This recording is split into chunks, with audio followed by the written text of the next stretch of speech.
Bueno, buenos días a todos. Mi nombre es Jorge Rodríguez, soy el presidente de Puertorriqueños Pro Unión Permanente.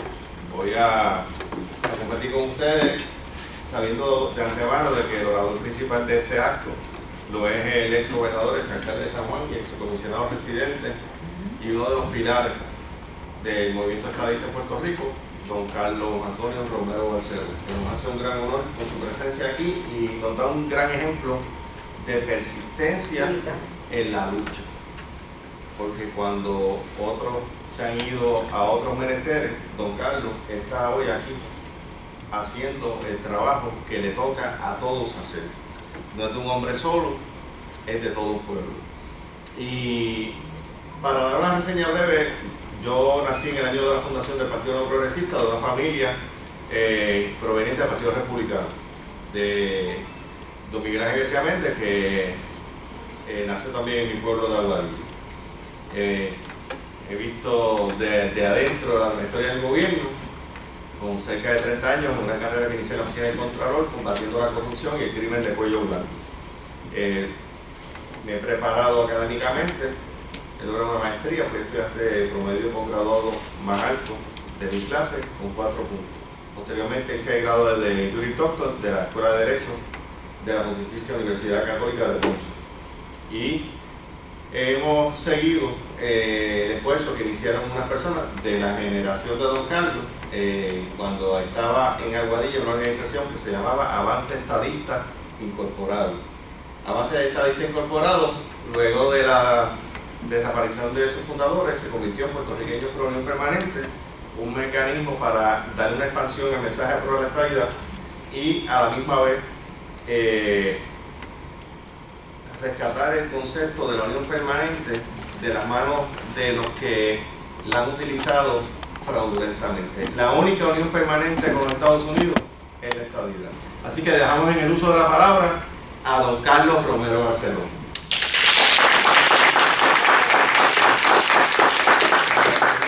Voy a ponerme de pie porque me siento más ágil hablando que cuando uno está sentado.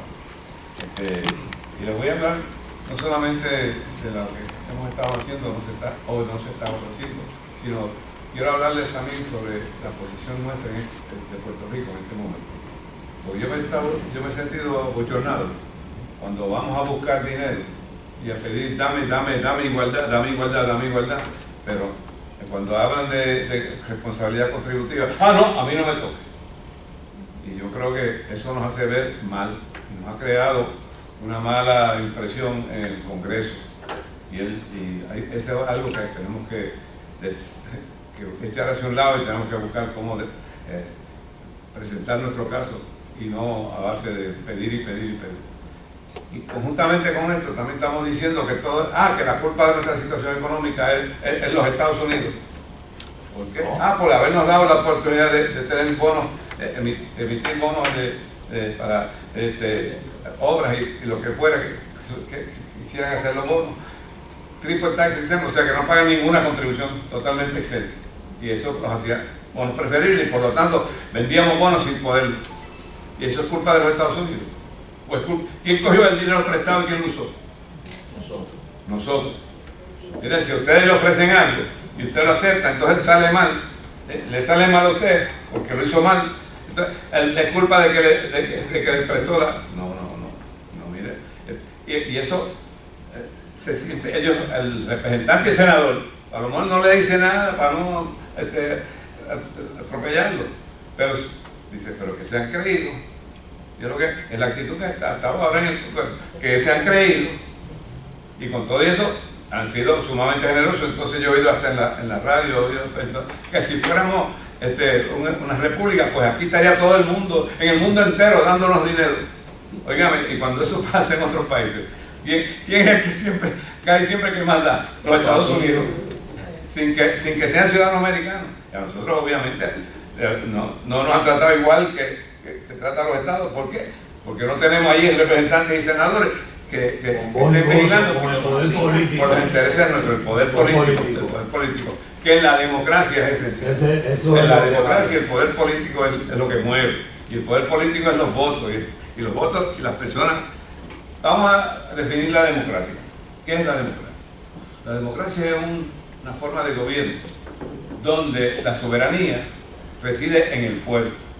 Y el pueblo ejerce esa soberanía a través de personas que elige para que lleven a cabo el gobierno. Esas elecciones se llevan a cabo periódicamente. Y eso es la democracia. Y nosotros aquí no tenemos democracia plena. ¿Por qué no tenemos democracia plena? Porque reside el Congreso. Porque el Congreso tiene todo el poder, tiene un poder sobre nosotros que no tiene realmente ninguna limitaciones más que la lógica y la propia Constitución de los Estados Unidos. La Constitución nuestra es una Constitución aprobada por el Congreso. Dicho sea de paso, si hay un conflicto entre la versión en español y la versión en inglés, la que predomina es la versión en inglés, porque esa fue la que aprobó el Congreso. El Congreso y hay una discrepancia entre en nuestra Constitución con la versión en inglés, que es una de las razones por las cuales tenemos el problema económico y fiscal que tenemos hoy en día, de una deuda mucho mayor de lo que tenemos recursos para pagar. Yo les voy a enseñar a ustedes, esto es algo que yo tengo aquí, esto los rojos, los gobernadores populares, y los azules somos nosotros, los gobernadores nuestros. Y, por ejemplo, esto empezó con Hernández Colón, el problema financiero de Puerto Rico. Y ahí está una carta de Rodríguez Benítez, que era el presidente del Banco de Fomento durante la gobernación de Hernández Colón, nombrado por Hernández Colón a la presidencia del Banco Gubernamental. Y es una carta donde le dice a Hernández Colón: mira, ya se ha cogido el prestado demasiado. Aquí nosotros ya no tenemos crédito, no podemos emitir bonos porque no nos compran en el mercado de los Estados Unidos. He salido a buscar en otros mercados, pero los otros mercados nos cobran demasiados intereses. Es una carta de Rodríguez Benítez de 1975.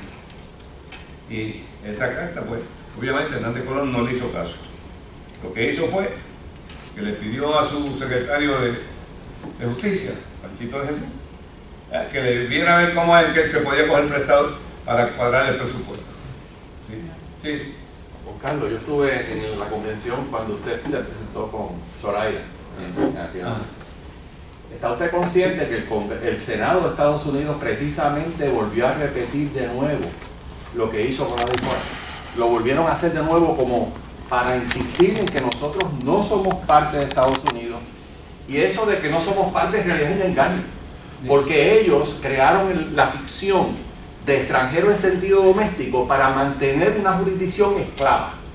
Nosotros realmente estamos bajo un estatus de esclavitud. Estamos bajo un estatus de esclavitud que está en el artículo 9 del Tratado de París, donde se establece que el estatus político y los derechos de los nativos, entre paréntesis puertorriqueños, aquí cedidos por España, serán determinados por el Congreso. Yo quiero decirle algo, esa oración, de donde viene, es de un caso seminal importantísimo de la jurisprudencia esclavista del gobierno federal de Estados Unidos. Se llama Dred Scott de Sanford, del 1857, donde se estableció que la definición de un esclavo, del Tribunal Supremo de Estados Unidos, es una persona cuyos derechos lo determina otra persona, en cuyo caso el segundo es el esclavo del primero. Ellos volvieron a hacer exactamente lo mismo que hicieron con la ley Foraker, para decir que Puerto Rico era una jurisdicción contributiva foránea. En realidad eso es falso, es una jurisdicción contributiva esclava.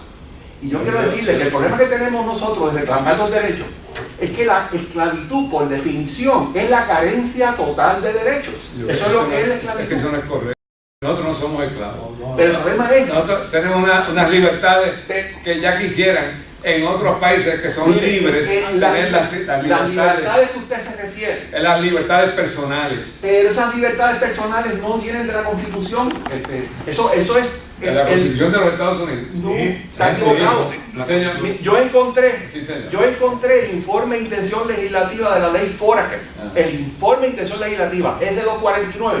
Y allí Foraker plantea, de ahí que vienen todos los casos insulares, ese informe de la ley Foraker, que a Puerto Rico no se le iba a extender la Constitución de Estados Unidos, que solamente se le iba a extender por fiat del Congreso. En otras palabras, el Congreso es el que va a decidir Seguro. qué derecho tenemos, si alguno. Por lo tanto, si es el Congreso que decide, no es la Constitución. No, claro, el Congreso tiene todo el poder ahora mismo. ante Pero nosotros, eso es, usted está ante hablando de los- otra cosa. Usted está hablando de la Constitución. El De la problema que tiene Constitución. es que en la Ya quisieran en otros países que son libres tener las libertades que nosotros, y los Pero derechos que nosotros tenemos. esos derechos que usted se refiere, que emanan, Son los más importantes, los No, personales. porque no. Porque si yo tengo derechos, no soy esclavo. mire, Si, escucha, si yo tengo derechos, no soy esclavo. lo que pasa es que usted está no, pensando. no, pero no confunda la gimnasia con la Pero magnesia. La esclavitud que yo estoy hablando No. es en la relación. Es una Sí, esclavitud- pero pues se usa la palabra y la Es gente la relación. entiende más. Es la relación. No la relación. No. Cuando una persona decide los derechos de otro, No, está el equivocado. segundo es esclavo el primero. El esclavo no tenía derecho a discutir. Mire, el Y le esclavo. daban- y le daban fuetazos si querían. Bueno, es que lo que está pasando es eso. Lo que No, está pasando es eso. ¿Cómo está No. Nos pasando? están azotando ahora No, mismo. nos vamos azotados nosotros mismos. Nosotros mismos. Nosotros Y mismos nos nuestra hemos gente azotado. Mire, la ley que aprobaron ahora mismo, Bien. del 12.5% Sí. para las corporaciones en Puerto Rico. Sí. Esa ley es un azote para nosotros. No, yo que pondré contribuciones igual que las de allá. No, Bueno, pero es que ahí no pagan ninguna, allá pagan 20 no, y aquí pagan 21, 21, allá pagan Pagaban 21 38. y aquí ahora van a pagar 12. 12. no, 2,5 12. por encima, porque cuando No, reparten tienen que pagar. no, por encima no. De aquí. Cuando reparten tienen que pagar allá. No, porque somos foráneos. Ya al pagar contribuciones ya no tienen que pagar la otra. Exacto. Pero esa no es una penalidad a la matriz. No, No, me tengo que pagar, cobrando las contribuciones. Al contrario, decía, mira, ya es tiempo que tú pagues.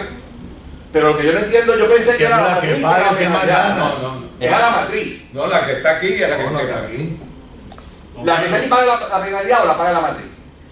Porque la pregunta de la foránea esto es importante. Sí. Si una compañía está fuera de Estados Unidos, Sí. es una compañía que está en una jurisdicción foránea, Sí. ¿cómo Estados Unidos le puede cobrar contribución? Porque yo Le cobra a la matriz, no, porque se la cobra para una corporación americana. pero se la cobra a la matriz. No, se la cobra. Pero como se la va a cobrar allá en Irlanda, se la va a cobrar. Al producto que entra a la nación Al americana. momento que. No, pero eso es otra cosa. No está hablando de una penalidad. No, No, es eso que si no ha pagado y viene para atrás, ahí Eso y es. quieres repatriar el dinero, tienes que Cuando pagar. sea China, Y lo pero tienes que pagar con cuando traes- intereses por no haberlo pagado. Lo traes a Estados Unidos, tienes que pagar 12.5. Si no, No, pero es que eso no es lo que oye, aprobó el Senado. pero Eso no es lo que aprobó. oye, la contribución la tiene que pagar la misma matriz. corporación, la misma corporación. Ahora, oye, si no la paga, eso se queda ahí que no ha pagado y va acumulando intereses. Cuando traiga ese dinero a los Estados Unidos, Ahí lo cobran. entonces ahí se lo cobra. En la matriz. Lo que viene. No, Pero a la Madrid no, Al de a aquí. la que lo mandó, el dinero que manda. Espera. El dinero que repatria, te hablo, Sí, correcto. que envía de vuelta a la matriz. Al repatriarlo, Pues, exacto. lo que estoy diciendo yo. Pues seguro, que lo está cobrando. Lo que estoy diciendo yo. Pues se le cobra a la corporación. Sí, pero se le cobra a la matriz. O sea, en otras a palabras, la una compañía. a la A la corporación. corporación. Cuando manda el dinero se le cobra. Mire, Después un ejemplo, que, cobran, voy a explicar. después que cobran el impuesto, después que cobran eso, entonces la matriz recauda, ya habiendo sido descontado ese Voy a tomar el ejemplo de O Glass. sea, que quien lo pagó es la corporación de acá, no es la matriz. La matriz los recauda y los reconoce como ingresos después que hubo el trámite contributivo. GlaxoSmithKline tiene farmacéutica en Puerto Rico, pero ellos están en Londres. Ajá. Y de hecho, estaban abriendo moviendo, ya no sé por Luxemburgo, pero ellos es una compañía inglesa. Esa compañía, por ser una compañía inglesa en Puerto Rico, no tiene que pagar el 12.5. Sí. No, Eso solamente es para compañías americanas que están aquí. correcto, Exactamente. correcto. Entonces, lo que yo veo en cierto sentido es que nos están tratando a nosotros de una manera totalmente discriminatoria. Discriminatoria es la Pero palabra. claro, pero el problema que tenemos, vuelvo otra vez, el problema que tiene Puerto Rico realmente es que a nosotros nos han segregado. Como la isla entera la han segregado. La han segregado y para segregarla. Cuando nos vamos para allá somos ciudadanos igual que Pues todos los demás. exactamente, porque Por eso no somos esclavos. No, Mira, es que la esclavitud- No confunda las cosas, no. Mira, el enemigo número uno de Puerto Rico, ¿ustedes saben quiénes son? la misma gente de aquí. Sí, aquí, Con la no, mentira. eso, sí. ¿Cómo que no? Sí, ¿Cómo sí. que no? ¿Cómo Sí. que no? ¿Cómo tú me vas a hablar a mí un partido popular un partido popular que no quiere? ¿Quiénes pidieron Lela? La gente de nuestra. Voy a explicarlo de Lela, ha sido un engaño Pues, ellos no quieren ¿quién lo seguir. pidió? ¿Quién lo pidió?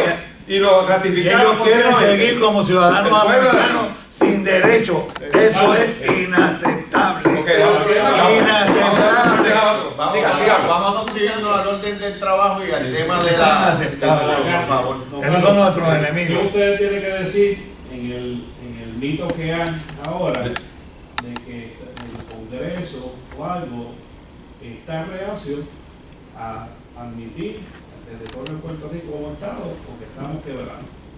No, pero eso es falso. Eso lo admito, por eso digo Siempre ha habido esa parte no tengo la menor duda que habrá algunos que piensan así, pero hay otros que piensan que nosotros también, que nos piensan que nosotros tenemos requete derecho a ser Estado, a ser igualdad de condiciones. Y que eso es lo que debe ser. Ahora lo que nosotros tenemos es que movilizar a esa gente, identificarla, y movilizarla y atraer el apoyo de los hispanos. Porque con el apoyo de los hispanos, que tienen ahora muchos votos en muchísimos estados y tienen una influencia política grande en muchísimos estados, pues ahí es que vamos a lograr nosotros la igualdad. Y es lo que, por eso yo cambié y lo insistí en el partido, que se cambiara que la lucha no es por la estabilidad, es por la igualdad. La igualdad de derechos Tenemos políticos. desigualdad de derechos. Claro. No tenemos los mismos derechos aquí, allá tenemos los mismos derechos, nos vamos para allá y allá tenemos exactamente los mismos derechos. Pero aquí no, y el de allá, El de allá viene que aquí, viene es lo mismo. Lo que hay en Puerto Rico es un discrimen geográfico. Sí. Discrimen geográfico, por geografía. Ahora, de aquí tú te mudas para allá, y Puerto Rico, y tienes exactamente los mismos derechos que el que tiene Y el Congreso vecino tuyo. se supone, el Congreso ha cometido una irresponsabilidad con nosotros, porque una vez un territorio se organice políticamente como estamos organizados nosotros, tienen que ya admitirlo, se solicite la federación. Cuando nos dieron la ciudadanía, en el 1917, Puerto Rico realmente se convirtió en un territorio incorporado. Estamos anexados en el La 1998. decisión del no incorporado, que fue del Howard Taft, que era el presidente del Tribunal Supremo, que había sido también presidente de los Estados Unidos, ese era un prejuiciado. Y la decisión es bien prejuiciada, la decisión que nos convierte a nosotros en un territorio, nos deja continuando siendo territorio no incorporado. Cuando al darnos la ciudadanía nos convirtieron en un territorio incorporado, que entonces tenía la garantía de que nos iban a dar el estadio, porque ya era una costumbre. No, y tenemos un gobierno organizado y ya la solicitamos. Sí, sí. Ya se solicitó. Sí, no, lo que pasa es que los tribunales todavía no lo han reconocido, ¿verdad? La cuestión Y no quieren entrar tampoco. Sí, no han querido entrar en que también pero yo ya creo van a que tener que entrar. Van a tener que entrar a Van a la tener que entrar, sí. Van a tener que entrar. Le hago pregunta y se dice mucho de que sería conveniente que nos hicieran un territorio incorporado camino a la estabilidad. ¿Cuál es su opinión con respecto a eso? Yo creo que ya ese tiempo hemos sido territorio incorporado, no reconocido. No reconocido, pero hemos sido sí, territorio, pero- yo digo, desde el 1917 hemos sido territorio al darnos la ciudad. Pero se habla de que el Congreso nos debe hacer un territorio incorporado, ¿verdad? Pero Yo creo que ya no, para mí el tiempo de eso pasó. Ya, yo no creo en eso, ¿verdad? Estoy haciendo la pregunta porque lo he escuchado bastante y por eso le hago la pregunta. Porque yo creo que adelante Mira, estuvo, yo no sé ¿sabes cómo, que yo me he cuántos dado años como cuenta? territorio Sí, incorporado. Si me dicen, bueno, en 3 años van a ser Pero- Estado, pero ahora, de aquí a van a ser territorio, está bien, no hay Habla de problema. derechos. Eso sí, pero ya tiene que estar la fecha de estabilidad ya aislada. Eso como parte de un proceso, pero yo lucharía en contra de eso, pero Sí, en fin de totalmente cuentas estoy en contra de sería... eso, pero quiero preguntar, ¿verdad? Sí. Porque oigo voces y quería saber más o menos. Don sobre- Carlos, Sí. yo en la calle, lo que he podido, yo estoy mucho en la calle, Sí. me meto en todos sitios y entro al tren, y entro a la guagua y me gusta formar, agitar que la gente para ver su pensamiento. Es tú hablas de estadidad y la gente como que por el Partido Popular que vino Sí, con pero- tanta mentira. yo me he dado cuenta que cuando le hablo de derecho, me escuchan más. Y de igualdad. Y de igualdad. Por eso porque yo quise insistir en que se cambiara todo y hablar no hablamos de igualdad de derechos. De hecho, todavía le dejaron la palabra estadidad al logo. Yo quería que se le quitara y se pusiera igualdad en vez de igualdad de derechos, de derechos dignos políticamente que no los tenemos. Y ha sido culpa nuestra que no lo hemos exigido hasta ahora.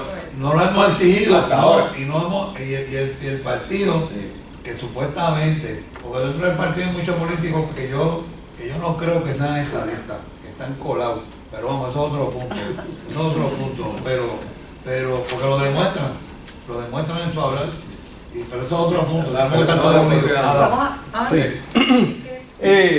Para algo tenía que servir el doctorado en historia. Yo soy de historiadores estadistas. Sí. Para mi tesis doctoral yo tuve que investigar de dónde venía eso del discrimen geográfico. Me pidieron que como subproyecto pues yo investigara eso, porque era el pitillanqui allí del grupo de historiadores que estaban haciendo tesis, ¿no? Bueno, pues yo fui a los debates de la Cámara de Representantes en el Congressional Record para el 7 de junio de 1909.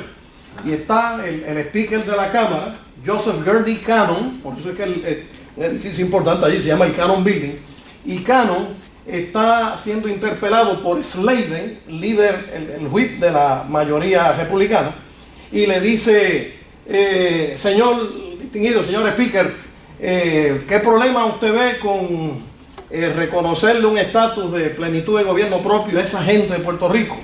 Y Cannon dice, es que ellos son un pueblo insular tropical que viven dentro de los 20 grados latitud norte del Ecuador y 20 grados sur, y como usted sabe, los pueblos tropicales, esas coordenadas tropicales, el clima los hace lujuriosos y pecaminosos, vagos y holgazanes, brutos y torpes mentalmente.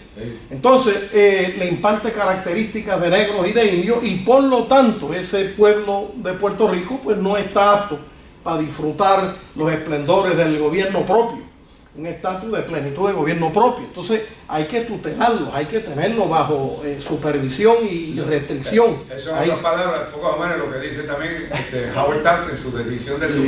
Precisamente, usted tiene razón, usted como buen abogado, en el caso Balzac, 258 US 298 a la 308 314, viene Taft y dice, no, lo que pasa es, lo que cuenta es la localidad, no la ciudadanía, es la localidad de la gente del territorio. Y por eso hay un discrimen geográfico. Claro, y entonces, pero que ese discrimen geográfico era discrimen racial, intencional. Porque, y esto venía de los geógrafos alemanes Karl Ritter y Friedrich Hetzel, que allá en 1880, 1890 en Alemania desarrollaron la teoría del fatalismo geográfico, que los pueblos dentro de los 20 grados latitud norte y 20 sur, nosotros estamos en la 17, 18 norte, el clima los hacía lujuriosos y pecaminosos, vagos y holgazanes, brutos y torpes, y que no podían tener los mismos derechos legales constitucionales de los norteamericanos, de América del Norte, ni los de los pueblos europeos. Entonces yo creo como abogado que debíamos llevar un caso para atacar los casos insulares y el territorio no incorporado, porque son herramientas que se usan en el Congreso. Hay que volver a llevar casos.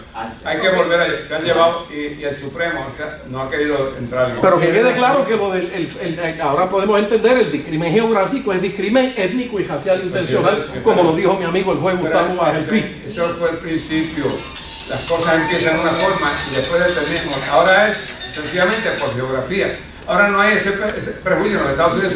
Ya, hoy en día los negros, que eran los esclavos, hoy en día están igual, casi en igual paridad en los Estados Unidos. Un negro fue presidente. Por eso, exactamente. O sea, ya. Ahora a mí como estadista, yo defiendo los derechos de nuestra gente. Comparto eso con ustedes. Oigan, a mí lo que me preocupa es que en el caso esclavista y racista de Dred Scott versus Sanford, 60 US 393 a la 403, 407, el Supremo de Estados Unidos por voz del juez esclavista Roger Brooke Taney. Ahorita fue el que dio la decisión final. Sí, pero fue lo de Balzac en el 22. Oigan, en ese caso de Dred Scott, el estatus político y los derechos civiles de los negros serán determinados por los blancos. Don Carlos, lo que a mí me molesta es que lo metieron en el artículo 9 del Tratado de París, que dice el estatus político y los derechos civiles de los nativos cedidos por España serán determinados por el Congreso. Eso es un principio definitorio de esclavitud y nos lo han indicado a nosotros en el artículo 9. Como estadista, yo estoy dispuesto a ir a Washington para que cambien ese lenguaje, porque es un lenguaje esclavista y racista. Recuérdense que eso está aprobado por el Congreso, un tratado. Eso no importa, el tratado ya se cambia. Bueno, una ley federal, que aprueben una ley que cambie la letra. Que tenemos el tiempo, vamos a continuar, ¿verdad? Y me disculpan, para con el señor Rodríguez, los planes y la propuesta de la sociedad civil estadista, y seguimos con las preguntas tan pronto finalice, porque tenemos hasta... Pero a el día de hoy se han sometido un proyecto ya. Muchas gracias por la gentileza de presentarme, y voy a dar inicio a lo que es la parte nuestra en cuanto a opciones que tiene el pueblo de Puerto Rico a la luz del esfuerzo civil. El esfuerzo civil ha estado presente básicamente en todo momento dentro de la historia de la lucha por la estabilidad para Puerto Rico. Y en definitiva, una de las fuerzas más importantes para hacer que cambie el estatus de Puerto Rico está en la fuerza civil. Está demostrado que los partidos políticos ganan elecciones, pierden elecciones, ganan elecciones, pierden elecciones, pero no han podido cambiar el estatus. En definitiva. No, la pregunta la vamos a hacer. Y en ese contexto, la importancia de la participación de todos los ciudadanos que se interesen en lograr de que haya un resultado es importante. Y no solamente dentro de las personas que les gusta la política, estando dentro o fuera de un partido político, sino también dentro de las esferas de las iglesias, dentro de las esferas de los clubes sociales, dentro de las esferas del deporte, dentro de las esferas del entorno corporativo y empresarial. Todo eso lo que forma realmente la sociedad tiene que remar para que podamos llegar a la meta. No puede ser el dejarlo a manos únicas de políticos electos en las elecciones generales, aunque el proceso político está ligado a la función del gobierno, y es el gobierno en primera instancia el que tiene que impulsar y respaldar a la sociedad a la cual le sirve. Yo quiero hacer una lectura bien breve del artículo 13 de la Ley para la Descolonización Inmediata, que se aprobó y dio origen al último plebiscito. El artículo 13, inciso 4 de la ley, dice, y cito: la expresión democrática de los ciudadanos americanos de Puerto Rico a través del voto constituye una de las máximas prioridades de política pública de nuestra Constitución. Continúa diciendo ese artículo 13 de la Ley para la Descolonización Inmediata, y cito: quedan obligadas y autorizadas las ramas ejecutiva y legislativa, las dos, para realizar gestiones que consideren necesarias e igualmente asignar y utilizar todos los recursos que sean necesarios para hacer valer y dar cumplimiento al propósito de esta ley y la más inmediata descolonización de Puerto Rico, incluyendo la realización de la consulta electoral aquí dispuesta y la más pronta implantación de los resultados. Cierro la cita. El artículo 13 de la ley de descolonización, que no ha sido derogada, autoriza a la legislatura y autoriza a la rama ejecutiva a llevar a cabo las acciones que sean necesarias, incluyendo la asignación de recursos, para que se cumpla y se implante el resultado de la votación, la más pronta implantación de los resultados. Y los resultados fueron que el pueblo votó y eligió la estadidad como la opción para finalizar el problema del estatus territorial de Puerto Rico.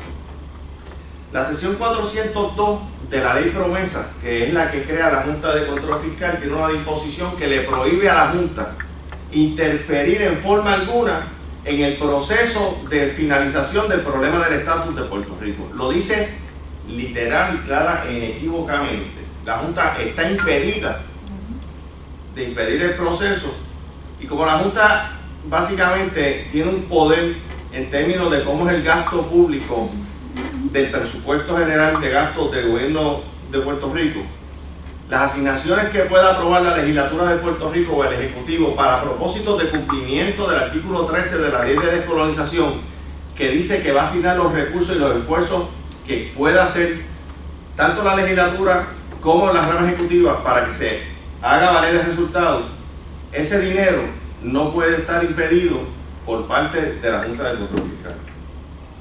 El gobierno de Puerto Rico ha tenido dinero, por ejemplo, para soltarle $1 millón los otros días al Comité Olímpico, que ha sido tremendo comité para organizarle abucheos a gobernadores como este que está aquí y como Pedro Rosselló también. Y también para robarse el dinero del pueblo de Puerto Rico a través de personas como Germán Enrique Sampaio y Héctor Cardona. Vaya a la oficina del Contralor, un poquito más aquí abajo en Atorrey, número 105 de la Ponce de León. Vaya a la biblioteca, pida los informes del Comité Olimpillo de Puerto Rico y va a ver cómo ha sido la corrupción en ese comité, que se le soltó $1 millón los otros días. A la comisión que tiene que trabajar el asunto de que se implante el voto del pueblo de Puerto Rico, conforme dice el artículo 13 de la Ley de Descolonización, no se le ha asignado nada. No se le ha asignado nada. Hay una situación con relación a ese comité, que en el comité está nombrado como presidente el padre del gobernador actual. Y puede levantarse tal vez la objeción de los opositores políticos de decir que se está asignando dinero a un comité donde el papá del gobernador es el presidente y que el hijo le está dando chavos al papá, y que eso es una violación ética, y pueden levantar una serie de acusaciones sobre ese particular para efectos del discurso político público, y que la prensa, especialmente al sector que está comprometido con el separatismo, le va a dar demasiada exposición a cosas así. Sin embargo, la ley permite que se canalicen los fondos, no necesariamente a manos del comité expresamente. Lo puede manejar otra entidad, incluyendo la legislatura, que está autorizada por ley para eso. Ya les dije que no hay impedimento por la ley promesa, por virtud de la sección 402 de la ley. Así que nosotros necesitamos un gobierno que haga cumplir esta ley.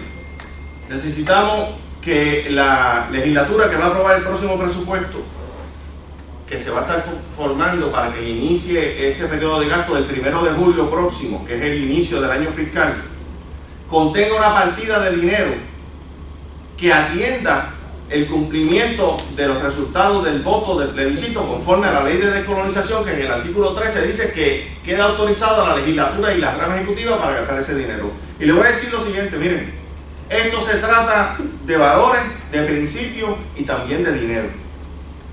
Y nosotros hemos estado hablando por décadas.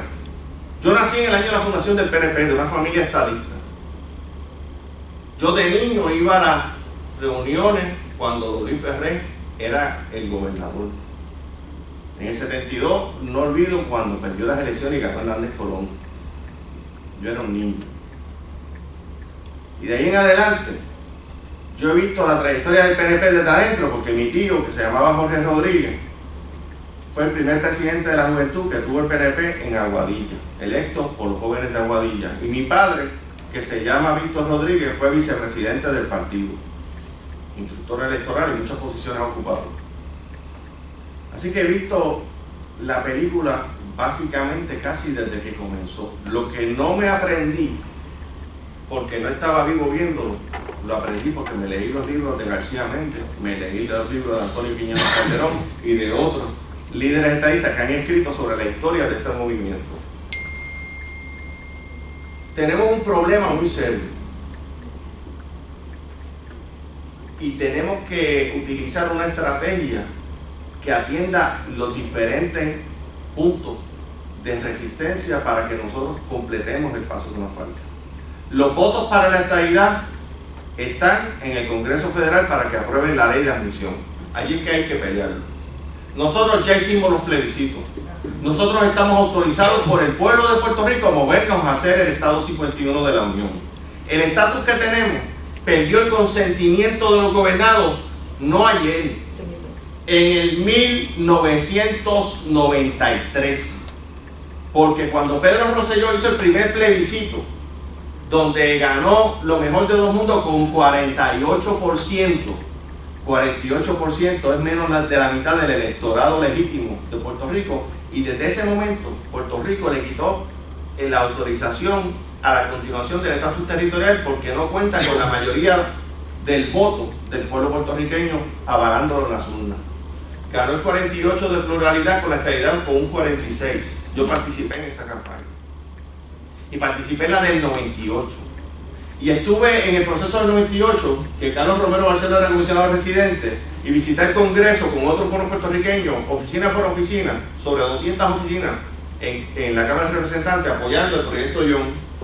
Y mientras nosotros entrábamos a una oficina para llevar el mensaje de que respaldaran y se aprobara el proyecto, venía otro más abajo con un mensaje de cancelación a lo que nosotros planteábamos. Y una de las cosas que utilizaban, pagado por el Partido Popular, era un video de unos jíbaros escamisados con las costillas por fuera, unas mujeres lavando ropa en los ríos, en las piedras, y la masacre nacionalista de Ponce, y le decían también a los congresistas, esos puertorriqueños, créanme, iban al Congreso a decirle que las mujeres puertorriqueñas se preñaban de hombres diferentes para lograr más ayudas federales, que la estadía le iba a salir muy cara a ellos que no nos dieran la estadía. Ese es el acto más bajo, más canalla que pueda llevar cualquier persona en la política contra su propia sangre y contra su propio pueblo. Y eso lo han hecho personas que se dan golpes de pecho con la bandera de Puerto Rico, que dicen yo soy boricua para que tú lo sepas, pero a la hora de dar a defender el honor de este pueblo lo han humillado, lo han ensuciado y lo han escupido en la oficina del Congreso.